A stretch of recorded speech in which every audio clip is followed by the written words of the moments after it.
c'est vrai que j'ai eu du mal à ralentir après avoir quitté la finance et puis après être devenu instituteur, parce qu'il y a la pression de la société globale, mais aussi parce que j'étais accoutumé à ce mode de fonctionnement sous adrénaline, à ce mode de fonctionnement grisant et excitant aussi. Voilà. Moi, je prône pas un grand ralentissement personnellement. Je crois plus à l'absolue nécessité de l'alternance des rythmes, qui est complètement oubliée aujourd'hui, où on s'épuise totalement sur des semaines et des semaines, sans penser à se ressourcer un jour ou deux, à s'accorder des temps vides qui vont nous permettre d'être infiniment plus productifs quand on se sera régénéré. Bienvenue dans le bon tempo. Dire non. Non à un monde où l'accélération constante est la norme. Un monde qui se consume et dans lequel nous rêvons de pouvoir souffler un peu. C'est ce dont nous parlons ici. Je suis Claire Lebleu, exploratrice des justes temps et créatrice de ce podcast. Et pour ce premier épisode, il m'est apparu évident d'interviewer la personne qui a été à l'origine de mon déclic, Gilles Vernet. C'était il y a 3 ans. Greenpeace lançait alors un festival de documentaires, le Greenpeace Film Festival, sur leur site internet. Pour moi, c'est vraiment une action d'utilité publique, donc je leur dis un grand merci au passage. Et donc, c'est donc à cette occasion que je découvrais votre documentaire, Gilles, Tout s'accélère, et je ne manque jamais une occasion d'en parler autour de moi. Cela a été un véritable détonateur. Mais pour autant, je n'en ai pas tout de suite changé ma façon de faire, mais la graine a été plantée. Et avec le temps, elle a pris de plus en plus de place dans mon esprit. Et aujourd'hui, mon objectif est d'en prendre le plus grand soin et d'en faire des boutures. Alors Gilles, pour parler un petit peu de vous, voilà, je sais que vous êtes un ancien trader et qu'en 2001, vous avez quitté votre vie d'avant après avoir appris que votre mère était atteinte d'une maladie incurable et que son espérance de vie était estimée à 2 ans. Vous rentrez alors en France et vous vous reconvertissez en professeur d'école à mi-temps. Vous écrivez des scénarios et réalisez des films, dont le précieux Tout s'accélère, dans lequel vous interrogez vos élèves de CM2 sur notre rapport au temps, mais aussi Armut Rosa, Étienne Klein, Nicole Aubert et enfin Nicolas Hulot. Donc pour moi, ça a été une véritable claque pour plusieurs raisons et j'avais envie d'en parler avec vous aujourd'hui. Tout d'abord et pour la première fois, je me suis sentie comprise. Donc je me suis dit, ok, donc je ne suis pas la seule à penser que notre monde marche sur la tête et que c'est un non-sens de toujours vouloir courir jusqu'à l'épuisement de nous-mêmes et de nos ressources. Donc pour moi, c'était vraiment un véritable soulagement et message d'espoir lorsque j'ai vu votre documentaire. Et là où j'ai adoré encore plus votre approche, c'est que ce message ait été porté par des élèves de CM2. Ça a été une véritable claque d'entendre toutes leurs réflexions et de voir comment ils perçoivent le monde des adultes. Mais bien sûr qu'ils ont raison, on devrait leur laisser la parole plus souvent. Et pour la petite histoire, j'ai fini en larmes, parce que ça fait, je pense, du bien aussi d'être bousculé par ceux que l'on n'attend pas. Et à ce moment-là, je me souviens m'être dit, mais c'est vrai ça, combien de fois par jour je somme mes enfants de se dépêcher, car on va être en retard. Et d'ailleurs, pourquoi grandissent-ils aussi vite? Ne sont-ils pas un peu le reflet de notre vie effrénée?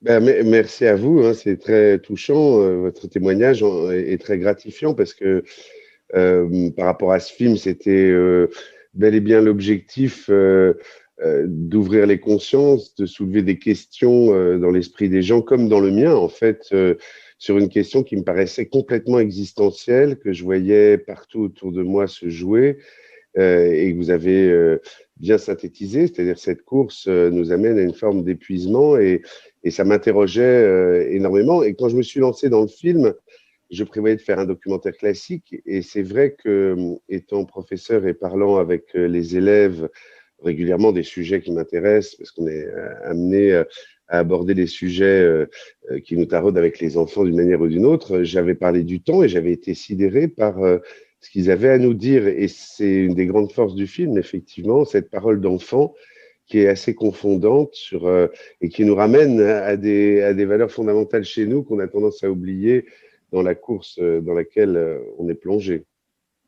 Quand j'ai présenté le projet aux élèves, c'était à partir de ce livre d'Hartmut Rosa qui a été le même déclic pour vous que pour vous le film, qui est une espèce de démonstration qu'en fait on est dans une spirale d'accélération vraiment exponentielle et que ça pose des véritables questions sur notre modèle. Et en partageant ça avec eux, j'ai pu m'apercevoir à quel point cette question les interrogeait profondément parce qu'ils voyaient leurs parents courir, en fait. Ils voyaient le monde courir. L'enfant n'est pas encore précipité dans cette course, même si à l'école, on lui demande d'apprendre et d'aller plus ou moins vite quand même. Mais c'est surtout l'observation qu'ils avaient de la société et de l'absurdité de cette course qui est vraiment fascinante dans le film. Et je pense qu'il confond les adultes, parce que j'ai fait beaucoup de conférences et de projections du film avec beaucoup d'adultes, et je m'aperçois que c'est vraiment cette parole d'enfant qui va chercher justement l'émotion, la vérité, quelque chose d'assez profond. Alors, j'ai découvert aussi votre livre à la suite du documentaire « Tout s'accélère » que je suis en train de dévorer. J'ai été surprise d'ailleurs au départ de lire que malgré votre changement radical de vie, vous aviez toujours l'impression de manquer de temps. J'ai été surprise et en même temps, je me suis dit, tiens, mais en fait, ne sois pas si surprise que ça, Claire, parce que voilà, moi je vois que là en ce moment, j'ai changé radicalement de style de vie. Et pour autant, je partage toujours ce sentiment de manquer de temps. Je le constate même avec effroi. Et je me dis, en fait, je ne sais pas ralentir. Et là, j'arrive sur la question de la culpabilité, le sentiment de culpabilité, et j'avais envie d'en parler avec vous. Alors, ça me fait tout de suite penser à une phrase de Krishnamurti qui résume un peu la situation, où il dit « Ce n'est pas un signe de bonne santé mentale que d'être adapté à un monde malade ». Et d'une certaine manière, alors c'est ce que je plaide par rapport à cette accélération, quand on prend conscience de sa dimension exponentielle. L'exponentielle, c'est une fonction mathématique qui est justement assez explicitée dans le film, puisque je suis amené à l'expliquer à des enfants de 10 ans. Mais le principe, c'est l'équivalent d'un doublement. Tout taux de croissance se traduit par un doublement au bout d'un moment. Et en fait, quand on double régulièrement, on atteint très très vite des dimensions surhumaines. Il y a X exemples. Hein. Si on pliait une feuille de papier 50 fois sur elle-même, personne ne peut avoir l'intuition que ça ferait la distance Terre-Soleil comme épaisseur. C'est pour montrer que les doublements qui sont dans la nature, hein, justement dans les phases de croissance, ça amène très très vite à quelque chose aux limites en fait, mais que là où dans la nature on a une phase de croissance, puis de plateau, puis de déclin, qui est la vie en fait, chez l'homme, il y a un reflux assez patent du déclin et en particulier de la mort. Et ça, on sera peut-être amené à en parler. Mais quand on prend conscience justement de ces développements exponentiels et de leur côté incommensurable, c'est-à-dire qu'ils sont plus forts que nous, vouloir être à la hauteur d'une exponentielle, il suffit de la regarder sur un graphique pour comprendre que c'est impossible. Et quand on comprend que nos communications, nos mails, à travers les réseaux qui en plus démultiplient l'offre d'informations et les messages, on est face à un flux exponentiel de communication. On est face à une évolution exponentielle de la productivité. On nous demande de faire vraiment toujours plus dans le même temps. Et face à ça, on comprend que nos limites sont atteintes si on veut être parfait et que la culpabilité ne tient plus. En fait, c'est simplement rationnel. À partir du moment où on comprend ça et aussi qu'on le partage avec les autres.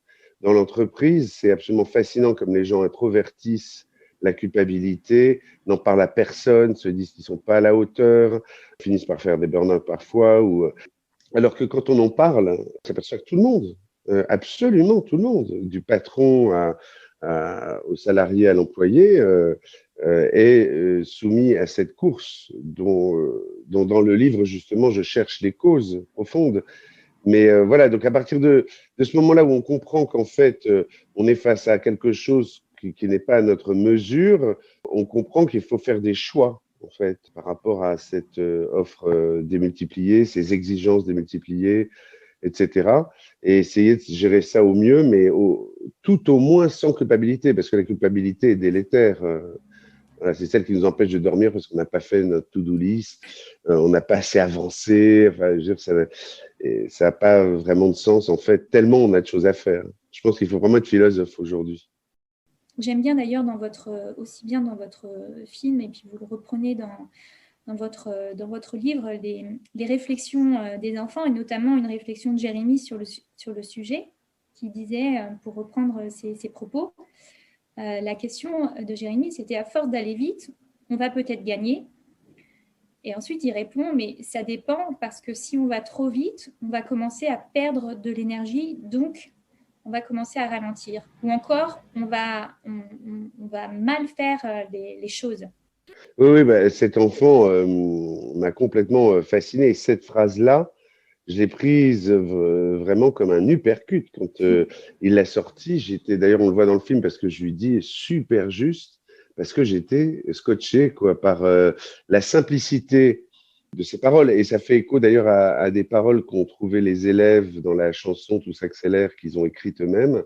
Oui. Et c'est un élève qui avait trouvé quand on n'aura plus de ressources, ce sera la fin de la course.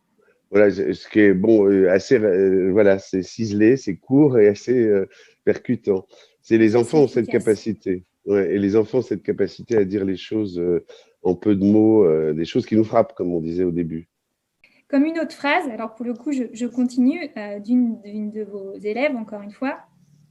J'avais trouvé ça super. Elle avait dit: chez moi, on dit remplir le sablier d'argent, c'est remplir le sablier de désagréments. C'est remplir sa vie de désagréments. Oui, alors ça, c'est la place de l'argent. Là, Oui. Je vais sortir un livre le 10 février prochain sur le sujet qui s'appelle Tout l'or du monde, qui met en abîme mon précédent, ma vie précédente, bien plus consacrée à l'argent qu'à autre chose, parce que c'est très accaparant, et ma vie actuelle où l'argent est passé véritablement au second plan, et où les gratifications sont complètement ailleurs, avec la surprise que j'ai pu avoir de découvrir ça, qu'en fait, il y avait des choses qui vous faisaient vivre en dehors de l'argent et qui suffisaient, en fait. Et qu'au contraire, la course à l'argent était souvent la course après un manque, qui était le manque fondamental d'amour, de valeurs fondamentales. Oui, il y a un autre élève dans le film qui dit c'est comme si l'argent, il nous mangeait le cerveau. Et on pense plus que argent, argent, argent. Et c'est une vraie question dans notre société. Parce que si on cherche les racines, les causes de cette accélération, dans le livre, je parle de l'alliance infernale, l'alliance entre la technologie et la finance. C'est-à-dire que la finance est en recherche toujours de gains de rentabilité pour accroître le bénéfice, non seulement le chiffre d'affaires, mais le bénéfice par rapport au chiffre d'affaires, c'est-à-dire les marges. Et pour ça, il n'y a rien de tel que les machines qui voilà, ne dorment pas. En plus, à l'heure de l'intelligence artificielle, elles font de plus en plus de choses. Et il y a une vraie question sur le fait qu'on est de plus en plus entouré de machines qui sont utilisées dans une logique de productivité et que on est précipité dans ce rythme des machines, au premier rang desquels les ordinateurs qui vont très vite. Hein, on se connecte où on veut dans le monde. Enfin, je veux dire, c'est l'illimité à portée de main. Et ça pose une énorme question par rapport à notre société, c'est-à-dire cette habituation aux machines, à la médiation des machines, qui a en plus été largement accrue par le confinement, peut-être durablement, nous déshumanise un petit peu, je trouve, et surtout nous précipite dans la course efficace des machines, parce que là, une machine, ça ne se trompe pas, ça n'a pas d'atermoiement, d'hésitation, et on devient de plus en plus impatient par rapport à l'humain. C'est aujourd'hui tous ces gens qui sont isolés derrière leur écran, comme je dis à la fin de chacune de mes conférences, et c'est une phrase qui les gens, j'aime bien voir leur tête quand je dis ça, c'est et n'oubliez pas que votre smartphone ne vous prendra jamais dans ses bras. Et les gens, comme c'est un doudou ce truc, que tout le monde a tout le temps et qui par habituation devient quelque chose qui est sans une prolongation de nous-mêmes, quand on dit ça, et les gens s'arrêtent parce que c'est tellement vrai que ça, voilà, ça les interroge. Un des points quand même essentiels, c'est quelle solution on a ou quelle voie pour s'adapter à cette accélération on a. Et la première d'entre elles que j'apprends aux élèves, c'est la respiration, c'est-à-dire le fait de se reconnecter à son corps, à un temps vide, entre guillemets, qui n'est pas peuplé ni de préoccupations, ni d'objectifs, ni rien, et de revenir à soi-même, au demeurant pour s'écouter et savoir le niveau d'énergie dans lequel on est, s'accorder du repos si on en a besoin, au contraire, se donner à fond si on est plein d'énergie. Et pareil, dans la classe, j'essaye d'alterner des moments où on chante, où on va se dessiner, faire autre chose, et des moments où on va écrire, travailler. Voilà, moi je crois beaucoup à l'alternance des rythmes, et le propre de l'accélération exponentielle, c'est précisément de la nier, puisque vous devez toujours faire plus. Oui. Donc comment vous pouvez vous reposer? Quand on est né dans le guidon, en règle générale, la créativité est réduite à très peu parce qu'on gère les urgences les unes après les autres, on devient robotique, mécanique. Alors que si on prend ces temps de recul, le temps le plus connu, c'est Nietzsche en parlait très bien, mais il n'est pas le seul. Giono avait cette phrase géniale sur la marche, où il disait « Tu penses trop, marche. Tu ne penses pas assez, marche. Tu penses mal, marche encore. » Et c'est que ces moments de pause où on va marcher dans la nature, on va s'allonger sur son canapé, je ne sais pas ce qu'on va faire, mais on va sortir le nez du guidon pour s'accorder du temps. C'est souvent des moments où les choses vont se décanter et où les idées essentielles, voire les idées créatives, vont émerger. Moi, c'est comme ça que je fais aussi pour mes livres. Je ne m'acharne pas à écrire quand je n'ai pas d'inspiration, mais les jours où j'en ai, j'y consacre toute mon énergie en coupant mon téléphone. Voilà, je crois beaucoup et il y a une image comme ça qui est très belle que je reprends dans mon livre, c'est une image de la méditation zen qui compare notre esprit à un étang boueux qu'on n'arrêterait pas de remuer par notre agitation, et donc on y voit absolument plus clair, et que quand on arrive à se poser, à respirer et à laisser la boue et la poussière retomber au fond de l'étang, de cette boue naîtra la fleur de lotus qui émergera dans l'eau limpide de notre esprit. Alors c'est une image un peu idéale, mais elle est assez vraie. Voilà, c'est assez vrai quand même. Donc, ce rituel de la méditation avec vos élèves, vous le pratiquez tous les jours? Oui, oui, en démarrage de classe, c'est la première chose qu'on fait. On fait l'appel et puis on se pose, on s'assied, puis on respire. On fait un body scan, c'est-à-dire on visite notre corps, on fait de différentes choses, de la cohérence cardiaque. Je leur apprends différentes techniques autour de la respiration. Et surtout, ce qui est génial, c'est que assez rapidement, au bout d'un mois, parce qu'il y a ceux qu'on a le plus besoin en règle générale ont du mal à s'y mettre, les plus hyperactifs.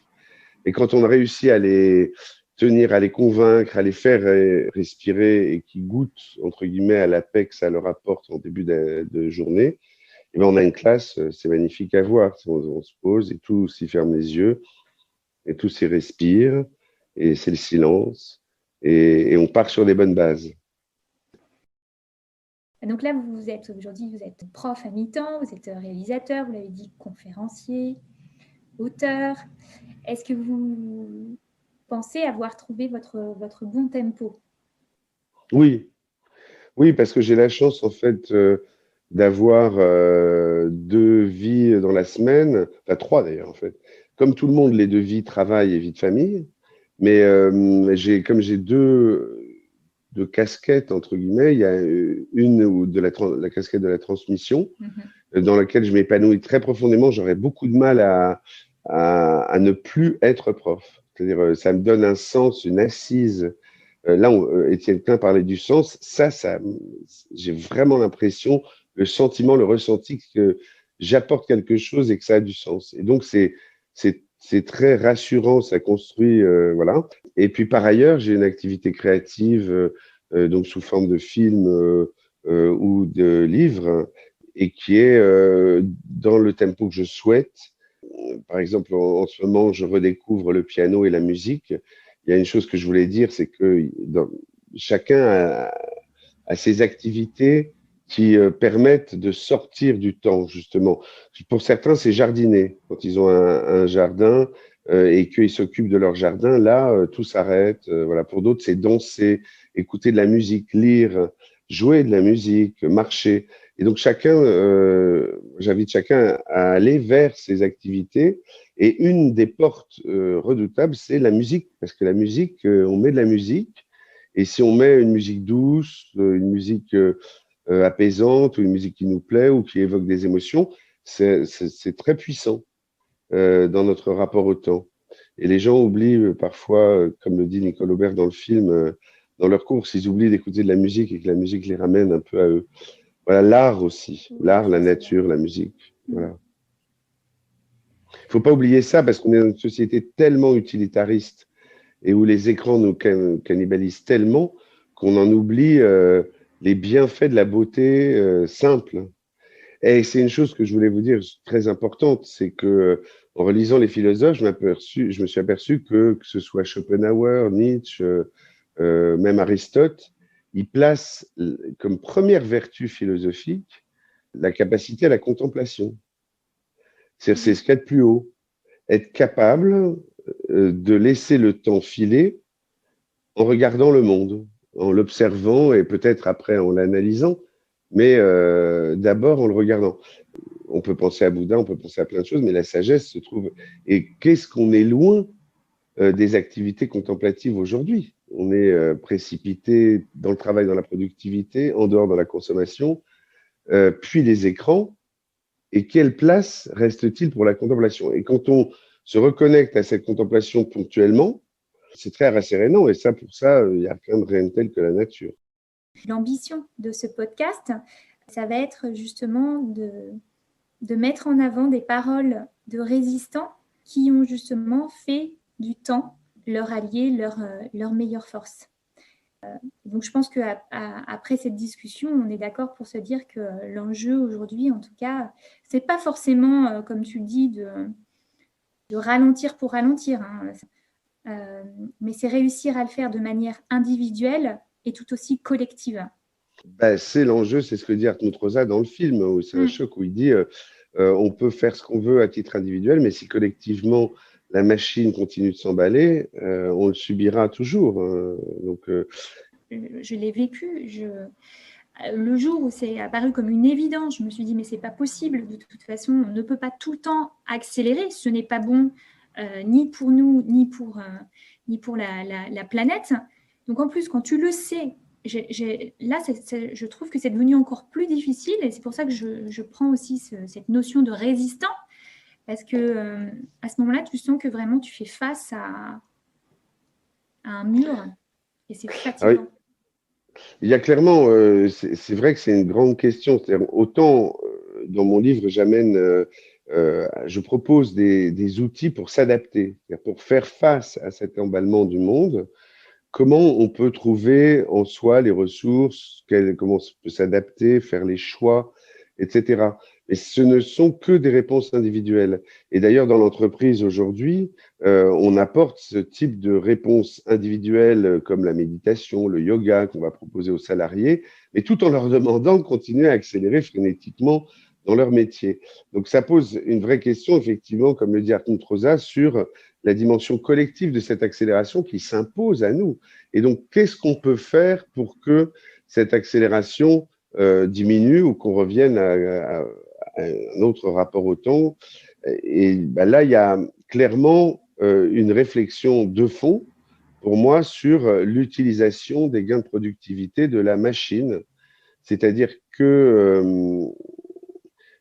on a fait des gains de productivité absolument colossaux qui ont été littéralement absorbés par le capital, c'est-à-dire par l'actionnariat, puisque la part de redistribution entre salaires et actionnaires n'a fait que augmenter en faveur des actionnaires, mais qu'en plus, il ne s'est jamais tellement posé la question de réduire le temps de travail à mesure que les machines nous permettaient de faire plus dans le temps. C'était au contraire, on va demander à chaque salarié de profiter de ça pour faire plus dans le temps, toujours sur la même durée. Et je pense qu'il faudrait réfléchir sur un redéploiement des gains de productivité, nous réhabituer, parce que les machines en soi, c'était pensé, et ça peut l'être, comme un facteur d'émancipation assez génial. C'est vrai qu'avoir un GPS qui permet de ne pas stresser sur sa carte, et puis c'est pratique, et ça fait gagner du temps, mais si c'est pour toujours en faire plus dans le temps, avec toutes ces machines, on n'est pas sorti de l'auberge du tout. Et donc, qu'est-ce qui nous pousse à faire plus dans le temps avec ces machines? C'est la pression financière, c'est la pression actionnariale, c'est la structure du capital aujourd'hui sur la planète avec un argent qui se concentre frénétiquement dans quelques mains. C'est plus les 1% maintenant, c'est les 0,1%, que ce soit en termes d'individus ou d'entreprises. Les 5 entreprises, Google, Facebook, tout ça, là, les majeurs avec Amazon, représentent plus d'un quart de toute la capitalisation américaine. Ces 5 entreprises sont des géants et qui sont dans cette course. Et tous les marchés financiers dont je viens sont dans cette course, sont probablement le facteur numéro 1 de la course. Donc, il y a un enjeu littéralement de révision de notre système économico-financier, selon moi. Voilà. Maintenant, je n'ai pas la science infuse et je ne sais pas, mais pour moi, c'est une façon de réflexion collective qu'il faut mener avec, en fait, un redéploiement des intelligences. Aujourd'hui, les intelligences sont accaparées par, je ne sais pas, ce qu'on fait l'X, Polytechnique ou normal, où des grandes écoles vont mathématiques, vont partir dans l'algorithmie, dans la finance algorithmique, etc. Si ces gens-là, et si on redéployait notre intelligence pour construire un système qui ne fonctionne pas sur cette absorption de la valeur ajoutée toujours vers le haut et vers le capital, peut-être qu'on irait vers du mieux. Ouais, mais ça va être le cas. On va aller vers du mieux. Parce que tu fais des conférences, parce que tu en parles, parce qu'il y en a d'autres aussi qui en parlent et que finalement, là, peut-être qu'on fait des choses, aujourd'hui, on a le sentiment de le faire à la maille individuelle, mais je pense qu'au fur et à mesure, on est quand même de plus en plus nombreux à vouloir justement faire les choses autrement, différemment. Oui, et de plus en plus nombreux à ne plus pouvoir, c'est-à-dire suivre le rythme. C'est-à-dire que c'est une des choses qu'avait dit un élève quand j'évoquais une course autour du lac des Buttes-Chaumont, parce qu'on est juste à côté des Buttes-Chaumont, et je disais, imaginez que on lance une course autour du lac et que les plus rapides de la classe n'arrêtent pas d'accélérer, aillent le plus vite possible. Qu'est-ce qui va se passer? Et il disait, en fait, il va y avoir de plus en plus de gens qui vont être décrochés. Derrière, les gens, ils ne vont pas suivre et donc il ne va plus y avoir que les premiers devant.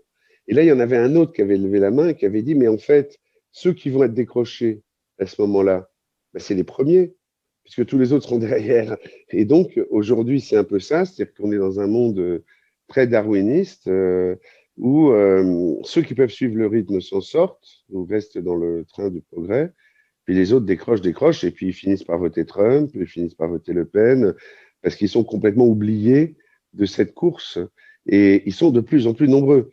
Et on est de plus en plus nombreux, mais c'est pas voter Le Pen, Dieu merci, mais ce que je veux dire, c'est qu'on est de plus en plus nombreux à comprendre et à arriver à toucher des limites. La question, c'est quel système on reconstruit à partir de là, justement, politiquement, pour pas céder à une vision noire du monde, mais plutôt à une vision positive et solidaire surtout. Solidaire. Moi, ce qui me frappe, c'est la solidarité qui se joue aujourd'hui dans plein de territoires où des gens, localement, organisent tous des tissus de solidarité et sortent un peu du schéma économique habituel. Et il y a ça, et ça a une grande force. Maintenant, c'est pas eux qui ont le pouvoir, malheureusement. En termes d'argent, le pouvoir se concentre de plus en plus, malheureusement.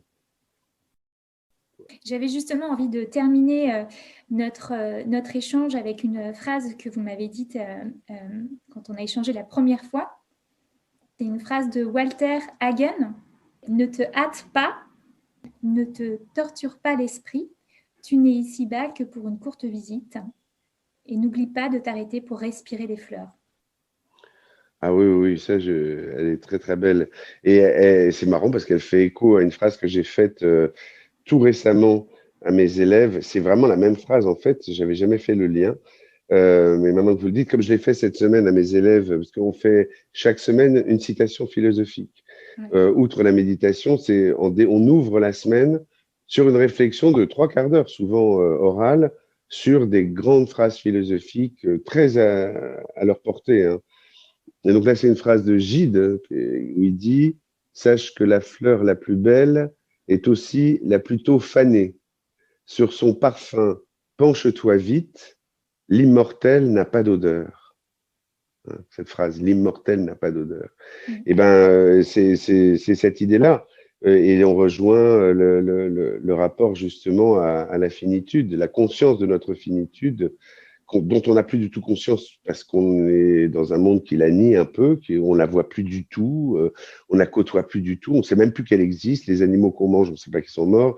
Nos proches, on les voit très exceptionnellement, on voit un corps défunt, mais c'est rarissime. Donc on n'a plus cette conscience-là. C'est que la question de la mort, souvent les gens vous tombent dessus, ce serait morbide que de penser à la mort, mais c'est profondément vital, au contraire, selon moi. Quand on voit les gens de Google qui ont pour but de repousser au maximum la mort, voire de cette phrase du Times qui était Google va-t-il tuer la mort? C'est d'une absurdité pour moi absolue, parce que si la mort, on en venait à bout, il faudrait arrêter les naissances. Aussi simple que ça, parce qu'il n'y a pas la place sur Terre. Il y a un livre surtout que je recommande, et d'ailleurs qui amène à l'autre sujet, parce que quand on parle de la mort, il n'y a qu'une chose qui, pour moi, d'un point de vue existentiel, soit à sa hauteur, entre guillemets. C'est un peu un trou noir dont on a peur, mais face à ça, il y a un Big Bang et qui est l'amour. C'est-à-dire que, grosso modo, la seule chose, et ça, je l'ai prouvé aux côtés de ma mère, c'était la seule chose qui accompagne la mort dans une forme de sérénité, c'est l'amour qu'on a autour de soi. C'est l'amour qu'on a pu donner, l'amour qu'on a pu transmettre. Et la seule chose qui nous fasse oublier la mort, d'une certaine manière, c'est ce Big Bang que peut être l'amour. Donc, et donc, ça m'amène à un livre qui est majeur, absolument majeur pour moi, qui s'appelle Métaphysique de l'amour, métaphysique de la mort, de Schopenhauer. Et pour l'anecdote, qui est quand le film, on faisait le film, je souhaitais au départ que la chanson Tout s'accélère soit chantée par les élèves et Jacques Higelin, que j'avais côtoyé pour un autre documentaire. Et j'avais été voir Jacques Higelin chez lui pour discuter de la possibilité qu'il chante. L'idée, c'était d'emmener un piano en pleine forêt et que les enfants soient autour de lui et qui chante avec eux, tout s'accélère. Et donc, ça avait été une journée mythique que j'avais passée chez lui à discuter de tout, un personnage absolument incroyable à plein d'égards. Et au cours de cette discussion, on avait abordé justement la question de la mort, et d'ailleurs, il allait mourir quelques années plus tard, et je pense qu'il était déjà malade. Et je lui avais conseillé ce livre. Et c'est quelqu'un d'assez fantasque qui m'avait pas spécialement rappelé après. Ça avait été compliqué, puis on n'a pas pu faire ça pour le film. Mais il m'avait rappelé 6 mois plus tard, dans un état un peu extatique, en me disant: Allô, Gilles, oui, c'est toi qui m'as conseillé métaphysique de la mort, métaphysique de l'amour, métaphysique de la mort. Et je dis: Bah oui, oui, oui. Il me dit: C'est génial, Gilles, c'est génial. J'en ai commandé 20, j'en envoie à tous mes copains. C'est génial, merci. Et il raccroche. Et je m'étais dit, quel personnage délirant. Mais ça m'avait marqué. Voilà. Donc ça donnera peut-être envie aux gens de lire ce livre, sachant qu'il est daté dans l'histoire, et c'est un livre mais qui est très, très, très fort, très puissant. Ah, super. Ouais, oui, je pense. Ça m'a donné envie, en tout cas. Tu as fait un beau cadeau en faisant aussi ce documentaire avec ses élèves. aujourd'hui, 4 ans plus tard, forcément, je pense que ça a dû les chambouler. Est-ce que vous avez gardé contact avec eux? Est-ce que vous savez un petit peu Alors, j'ai maintenu le contact avec certains élèves, pas tous. En plus, ils sont partis à différents endroits. Puis maintenant, ils sont en 2e année d'université ou de grande école. Et certains ont très bien réussi. Je sais qu'il y en a, parce que c'était une classe absolument exceptionnelle d'un point de vue intellectuel. Donc, ils ont globalement tous réussi. Que oui, je pense que ça a été une expérience qui les a marqués dans l'ensemble. Et surtout sur le plan écologique, c'est-à-dire la prise de conscience qu'on est dans une société exponentielle qui se suppose illimitée, alors que vraiment nos ressources psychiques, biologiques et évidemment environnementales sont limitées. Voilà, puis je les ai revus, on a été sur des plateaux télé ou des plateaux radio ensemble avec certains d'entre eux, et c'est toujours un bonheur. Mais ce film, c'est comme un ovni qui est arrivé dans ma vie, comme ses élèves, et c'est absolument fabuleux de voir l'écho qu'il a encore aujourd'hui, parce que c'est vrai qu'il amène à une prise de conscience, mais comme moi, ces élèves, à travers ce film, m'ont amené à une prise de conscience réelle, parce qu'ils ont cette force. Et puis ça témoigne aussi d'une chose, de la beauté du métier d'enseignant, quand même aussi, quand on fait réfléchir les enfants et qu'ils vous dépassent. On ne nous donne pas la parole parce qu'on est encore à l'école. Pourtant, parler aux enfants, ce n'est pas perdre son temps. Et je ne savais pas que ça avait été écrit que c'était aussi les enfants qui avaient contribué à l'écriture. Si, ça a été écrit par eux. Alors là, exclusivement par eux. Ouais. Un moment où, pour la petite anecdote, c'est un moment de la journée où on a fait 2 prises sur 2 chapitres, parce que j'avais chapitré le film, et je vois qu'ils sont à bout en termes de concentration, qu'ils n'y arrivent plus, donc on arrête tout. Et je dis, on va écrire un poème, tant qu'à faire. On est sur le thème Tout s'accélère. Alors, quels sont les rythmes? Non, Tout s'accélère, la galère, etc. Et puis, il crée comme ça.